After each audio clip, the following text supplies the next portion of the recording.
Assalamualaikum warahmatullahi wabarakatuh. Perkenalkan, nama saya Rahmayani dengan NIM 304021000208. Di sini saya akan memaparkan materi tentang blockchain dan teknologi distribusi ledger yang diampu oleh Bapak dosen Prof. Bejo Santoso. Blockchain sendiri adalah teknologi buku besar digital terdesterilisasi yang mencatat transaksi dengan aman. Ada berbagai komponen umumnya. Yang pertama, di situ ada blok. Blok sendiri di sini di setiap blok ini berisi data transaksi, kas unik dan kas dari blok sebelumnya. Kemudian ada rantai pasok atau rantai blok sendiri. Blok-blok yang terhubung secara berurutan membentuk rantai. Kemudian nantinya akan dikonsensus, di mana mekanisme yang digunakan untuk memvalidasi transaksi seperti POW atau POS. Nah, di mana di sini sudah dijelaskan bagaimana cara kerjanya dalam blockchain sendiri. Apa poin fitur utama dalam blockchain? Nah, tahap pertama di sini tidak dapat diubah. Tahap kedua transparansi dan tahap ketiganya di sini adalah keamanan. Nah, kemudian dari ketiga fitur tersebut digunakan untuk data yang sudah masuk ke blockchain tidak bisa diubah. Kemudian semua data di blockchain dapat diakses oleh seluruh peserta jaringan. Dan yang ketiga, dalam keamanannya sendiri di sini menggunakan enkripsi tingkat tinggi untuk melindungi data. Blockchain keuangan internasional sendiri, penggunaan blockchain ini telah mulai memanfaatkan teknologi blockchain untuk memproses pembayaran internasionalnya. Begitupun dengan bank-bank besar yang ada di berbagai negara. Contohnya yaitu dari HSBC, menggunakan blockchain untuk menyelesaikan transaksi value asing secara otomatis dan lebih cepat. Nah, apa sih pentingnya blockchain sendiri? Nah, blockchain sendiri sangat penting karena mengurangi biaya transaksi internasional karena tidak memerlukan perantara.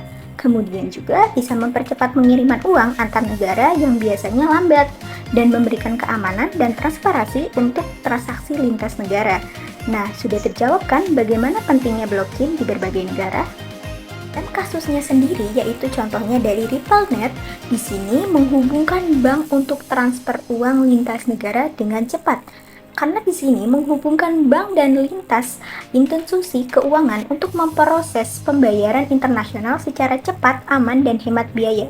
Nah, pada fitur utamanya sendiri di sini mendukung mata uang fiat dan digital dan mengurangi ketergantungan pada sistem perbankan tradisional seperti SWIFT, yaitu dampaknya bisa mengurangi waktu pemrosesan transaksi dari hari menjadi detik dan mengurangi biaya transfer internasional. Nah, kemudian tidak semua pembayaran lintas batas itu berjalan secara mulus. Pasti ada tantangan dalam pembayaran lintas negaranya. Seperti yang sudah disebutkan di sini bahwa ada 3 tantangan dalam pembayaran lintas batas. Yang pertama di sini ada regulasi yang beragam, karena setiap negara memiliki regulasi yang berbeda untuk mata uang digitalnya. Kemudian keamanan sibernya sendiri. Meskipun blockchain aman, dompet digital dan bursa sering menjadi target perantasan. Dan yang ketiga, infrastruktur teknologi yang belum merata, di mana negara-negara berkembang menghadapi hambatan dalam mengadopsi teknologi blockchain karena infrastruktur digital yang kurang memadai. Nah, jika ada tantangan, pasti ada solusinya.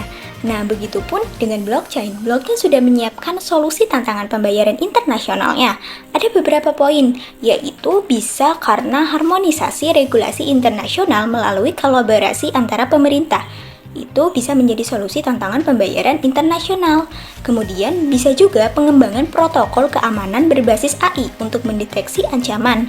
Bisa juga imutabilitas atau tidak dapat diubah. Dan yang terakhir bisa juga pengurangan kebutuhan pihak ketiga.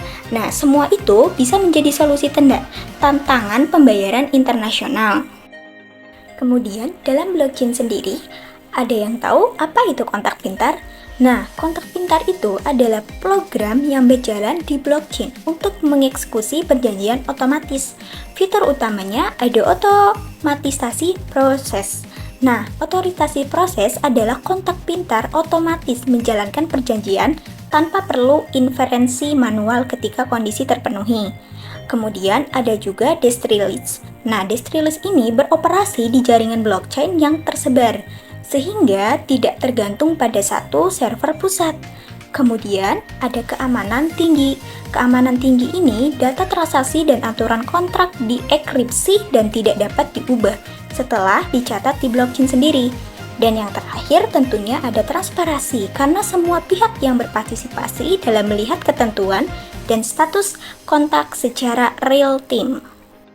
Aplikasi kontak pintar sendiri adalah program yang berbasis blockchain yang berjalan secara otomatis ketika nantinya kondisi tertentu terpenuhi.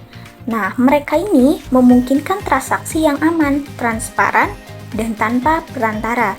Kontak pintar telah diadopsi dalam berbagai sektor untuk meningkatkan efisiensi operasional dan mengurangi risiko kesalahan manusia. Ada beberapa poin, yaitu yang pertama bisa jadi dari manajemen supply chain-nya, di mana dalam rantai pasok, kontak pintar digunakan untuk melacak pengiriman barang secara otomatis. Kemudian ada industri asuransi. Nah, dalam industri asuransi sendiri, kotak pintar bisa mempermudah pembayaran klaim asuransi. Dan yang terakhir bisa juga di properti dan real etase. Nah, dalam hal ini, kontak pintar mengatur proses pembayaran validitas konsumen dan hingga transfer kepemilikan secara otomatis. Ada beberapa tantangannya, yaitu dari keterbatasan kode, di mana bisa terjadi kesalahan dalam kode kontak pintar bisa menyebabkan kerugian finansial besar loh. Kemudian contohnya itu seperti insiden dari DAO Hacks pada tahun 2016, di mana kelemahan kode menyebabkan hilangnya dana kurang lebih sekitar 50 juta USD. Kemudian kelemahan atau tantangan yang keduanya yaitu kurangnya pemahaman penggunaan. Banyak penggunaan atau institusi tidak sepenuhnya memahami cara kerja kontak pintar loh. Hal ini bisa menghambatkan adopsi teknologi karena mengkhawatirkan akan resiko keamanan atau ketidakpastian regulasinya. Dan yang ketiga bisa dari interoperabilitasnya, di mana misalnya kontak pintar di Ethereum tidak dapat langsung digunakan ke Binance Smart karena tanpa adanya alat tambahan. Untuk mengatasi solusi tantangan pembayaran internasional tersebut, maka ada beberapa solusinya. Bisa dari audit kode, bisa dari pendidikan publik, dan bisa dari standar global. Nah, dari sini teknologi blockchain khususnya kontak pintar ini meningkatkan efisiensi dalam transaksi lintas batas, manajemen data, dan pelaksanaan kontak otomatis. Meskipun terdapat beberapa tantangan seperti kerentanan kode dan keterbatasan interoperabilitas, solusi seperti audit kode, pendidikan, dan standar global mulai diterapkan. Hal ini bisa menjadi kelancaran dalam penggunaan blockchain di berbagai negara dan bank-bank terbesar. Nah, itu tadi adalah sedikit pemaparan tentang blockchain dan kotak pintar. Semoga dengan adanya pemaparan sedikit ini bisa memperluas pengetahuan yang telah menonton video ini. Saya ucapkan terima kasih. Billahi taufiq wal hidayah. Wassalamualaikum warahmatullahi wabarakatuh.